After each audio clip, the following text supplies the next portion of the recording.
ఎప్పుడైనా ఎక్కడైనా మీ చేతిలోనే వార్తా ప్రపంచం. మీ మొబైల్లో, మీ కంప్యూటర్లో, మీ టీవీలో.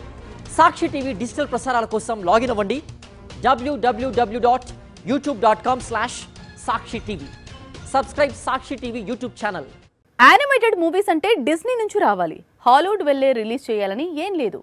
ఇప్పుడు ఇండియన్ సినిమా తీసుకొస్తున్న యానిమేషన్ కూడా సంచలనం సృష్టిస్తోంది. అదే మహా అవతార్ నరసింహ. రిలీజ్కు ముందు యానిమేషన్ మూవీ, కానీ వన్స్ రిలీజ్ అయిన తర్వాత మాత్రం పాన్ ఇండియా బ్లాక్ బస్టర్ అయింది. కేవలం 8 రోజుల్లోనే 60 కోట్ల వసూలు దాటేసింది.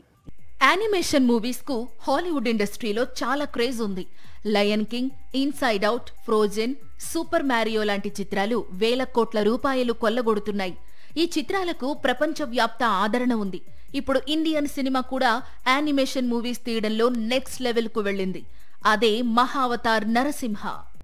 జూలై 25న రిలీజ్ అయినా ఎలాంటి అంచనాలు లేకుండా ప్రేక్షకుల ముందుకు వచ్చిన మహావతార్ నరసింహ సినిమా చూసేందుకు పాన్ ఇండియా వైడ్ గా ప్రేక్షకులు థియేటర్స్ కు క్యూ కడుతున్నారు. అందుకే ఈ చిత్రం ఇండియాలోనే 50 కోట్ల వసూళ్లను దాటింది. అదే వరల్డ్ వైడ్ కలెక్షన్స్ కలుపుకుంటే 60 కోట్లు దాటింది. ఈ విషయాన్ని మేకర్స్ అఫీషియల్ గా ప్రకటించారు.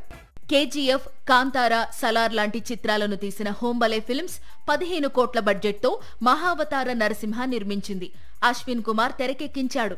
అయితే సినిమా తెరకెక్కిన విధానం, అబ్బురపరుస్తున్న విజువల్స్ మహావతారకు 8 రోజుల్లోనే 50 కోట్ల వసూళ్లు దాటేలా చేశాయి. ఇందులో బాలీవుడ్ నుంచే దాదాపు 40 కోట్లు వచ్చాయి. తెలుగు వెర్షన్ 12 కోట్లు దాటాయని ట్రేడ్ వర్గాలు చెబుతున్నాయి. ఇక కన్నడ, తమిళం, మలయాళం నుంచి మరో 2 కోట్లు వచ్చాయి.